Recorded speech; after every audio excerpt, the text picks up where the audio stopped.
Okay, so today this is a drum tour of the Roland TD-27 Drumstrosity, as I'm going to call it, as I call most of my drum sets. But it's an upgraded version of a TD-27 or a slightly downgraded version of a TD-50, depends on how you look at it. But it's a TD-27 module, and I've got two settings on here right now that I'm particularly liking. This has a 3-tom setup and a side snare here, and then this one is more Mike Portnoy sound and drum set with like a big floor tom here. And the way it works is I've got some pretty interesting little things here that I'll point out that I think people will like to know that they can do. Basically, see there's actually one more input over here than there are inputs on this module, and that's because I used a drum splitter from Drum Tech. It's spelled drum-tec.com. And yeah, so there's only 3 inputs on this, and then a second crash. So what you do is you go over here, you buy this little splitter. As you can tell, it's super cool. I mean, this is just Tom 1. So I've really just, Tom 1 is here. Let me show you. Tom 1, as far as how these inputs are concerned, Tom 1, Tom 2, Tom 3, and this is just split. So what the splitter does is it splits it between the rim and the head. So the head is still here, so it still just feels like very normal Tom 1, but I made the rim over here an 8-inch tom, and I think it's the hardwood 8-inch on the module. And so what you can do is it's a simple little splitter where you take Tom 1 right here and just split it. And I use these nice little guitar cables, they're little 1/4 inches, and they usually for like, pedal boards. That way it's not as much cable mess.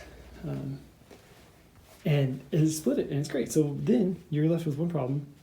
You have a rim that is not very loud, because typically on here all these rims are set to lower. They're just not going to be as loud as the head of the tom or an actual tom. So you just have to change the settings over here. I guess I'll show you how.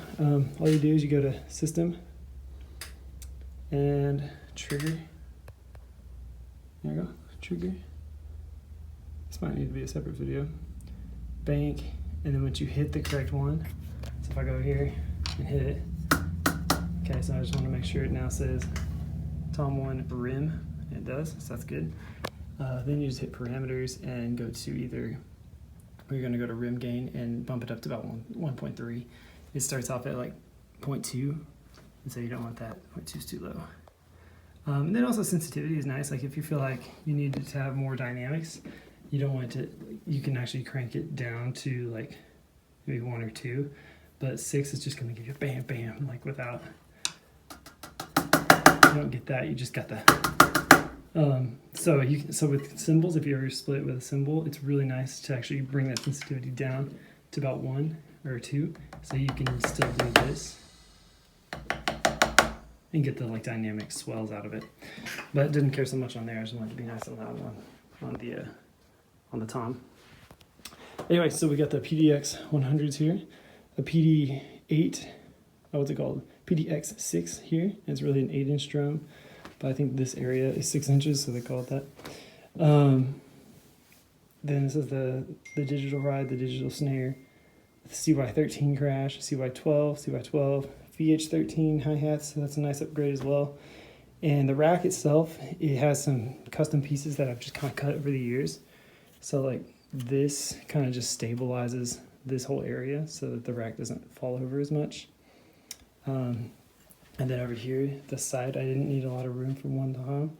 And so I just cut a little bit here, and I'll show you a video here in a sec of the whole rack with all this stuff kind of off of it. And you'll be able to see that a little better. But this pole's also got cut. I used a Gibraltar pipe cutter. It's a really cool tool for like $70 maybe. And you can just cut things the right size and you need them. And it's really nice. But you gotta be careful because you might need it bigger one day. So right now it's kind of 2 rack pieces that are connected by this little piece, which is again just a cut pole and 2 like kind of old janky adapters. And yeah, those are the ones that are kind of hard to screw in. They don't even have much knobs. Like you have to use a hex thing on there. So I just decided to use those because that way I don't ever have to move those again. And then upgraded KD-120 kick drum. And I think that's about it. So yeah, what's cool is, you know, it's an electronic drum set, so if I want this to be a snare, make another setting, copy paste, and change that to a snare and have some fun creating a new snare sound. So it's really cool. You can have a nice Mike Portnoy style drum set pretty easily with nice old Roland TD-27.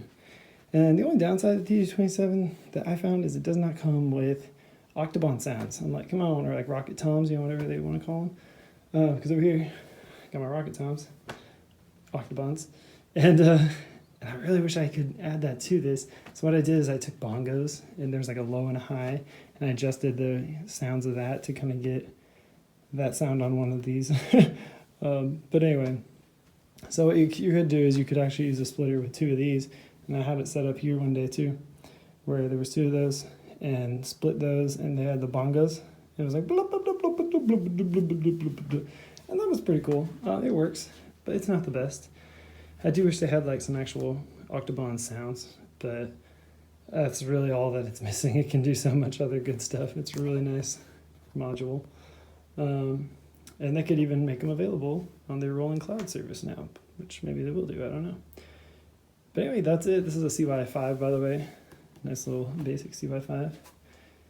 And got the nice double pedal down there.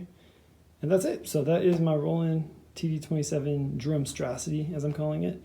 And it's kind of upgraded, and I thought it'd be nice to tell you about the drum splitters and how you can do that. You can do more drum splitters. If you wanted to have another crash, you could easily put another crash here and split the top of the crash where you just never hit this one on the top, you hit it on the side, and give it to the other crash. And that would be great too. You just do it the same way. So anyway, I think that's all I got to say on that. So here we go. Roland TD-27 Drumstrosity. I'll throw in a quick little video here of the drum rack, and there we go.